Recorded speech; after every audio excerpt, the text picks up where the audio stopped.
Mr. Lemoncello's Library, Chapter 21. Ouch! I'm stuck! Help! Haley Daly's cries sailed up the staircase as Kyle led the charge down the steps into the stacks. So what exactly are stacks? Asked Akemi, 3 steps behind Kyle. It's where the library stores its collection of research material, said Sierra, who was 2 stairs behind Akemi. The 3 of them reached the basement. It was filled with tidy rows of floor-to-ceiling shelving units. Help! Haley sounded like she was on the far side of the room, behind the walls of metal storage racks crowded with boxes, books, and bins. What is it, all this stuff? Asked Kyle, looking for a passageway, trying to figure out how to get wherever Haley was. Mostly rare books and documents you can't check out, said Sierra. But if you fill out a call slip, you can use this material up in the reading room.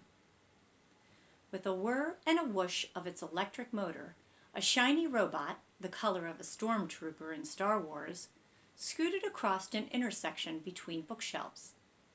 It moved on tank treads and had what looked like a shopping cart attached to its front. Let's follow that robot, said Kyle. It might know the fastest way to reach Haley.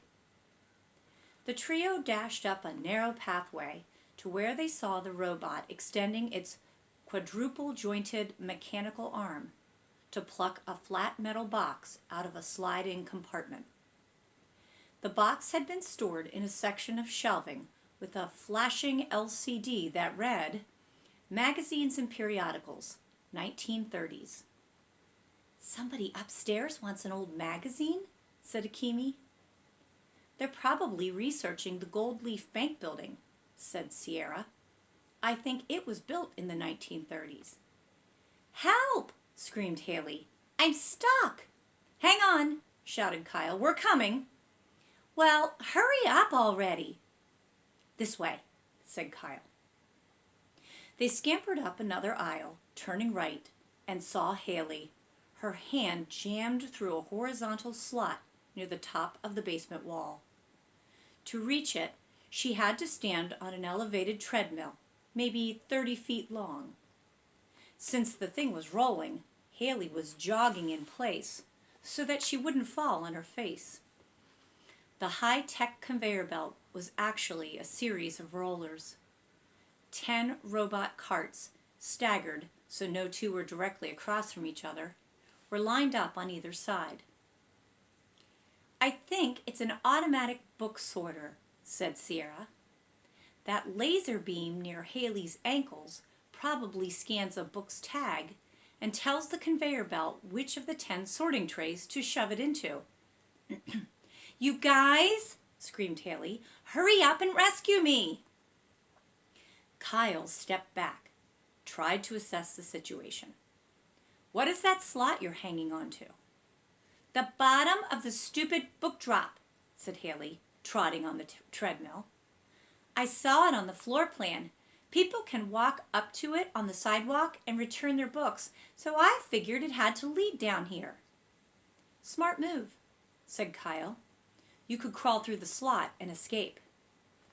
If you were the size of a book, Akemi said sarcastically.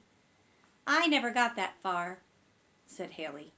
The minute I stepped onto this belt thing, it started moving. Kyle nodded. Probably a weight-activated switch. A book falls in, said Akemi. The sorter starts up. Clever, said Kyle. Plus, it gives our game its first booby trap. Well, the game is no fun if you're the booby stuck in the trap, said Haley. Kyle turned to Sierra. We need to stop the belt so Haley can yank her head out of the slot without falling on her butt or cracking her skull open. Have you ever read a book where the hero outwits an escalator or a rolling checkout belt in the grocery store or something? No, said Sierra, not really. How about one where the hero just flips an emergency switch to shut off the machine, asked Akemi, because that's what I'd do if, I found one. Akimi was standing next to a wall-mounted switch box. She flicked it down. The conveyor belt slowed to a stop. Ta-da! Another chapter for my amazingly awesome biography, if I ever write one. Haley yanked her hand out of the book return slot. It sort of popped when it finally sprang free. She collapsed to her knees on the frozen treadmill. "My hand feels flatter than a pancake," she moaned. "Are you hurt?" asked Kyle. "Maybe we should tell the security guys that." "What? That I have a boo-boo and need to go home? Forget it, Kyle Keeley. You're not going to beat me that easily." "I'm not trying to." Haley showed him the palm of her hand. "Save it, Keeley." She crawled off the conveyor belt. "One way or another, I'm going to win this game. I just hope starring in Mr. Lemoncello's commercials earns me some decent money." She hobbled around the bookshelves towards the staircase up to the reading room. When she was gone, Akimi raised her hand. "Question?" "Yeah," said Kyle. "How come the guys in the control room didn't flip a switch to shut down the book sorter when they saw Haley doing her cardio cha-cha-cha on it?" Kyle shrugged. "Maybe they weren't watching." "Actually," said Sierra, pointing to a square tile on the floor near the book sorter, "I think they were." Kyle looked down.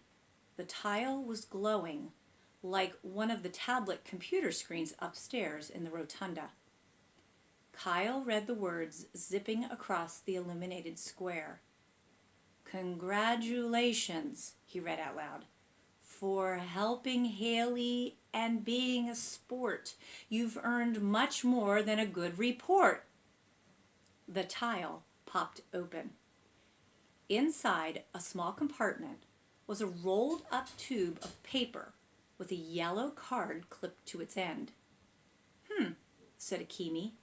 "I guess somebody was watching." Kyle pulled the yellow card off the paper tube. It smelled like lemons. "What's it say?" asked Sierra. Kyle flipped the card over so Sierra and Akimi could see what was printed on it. "Super duper bonus clue." And that's the end of chapter 21.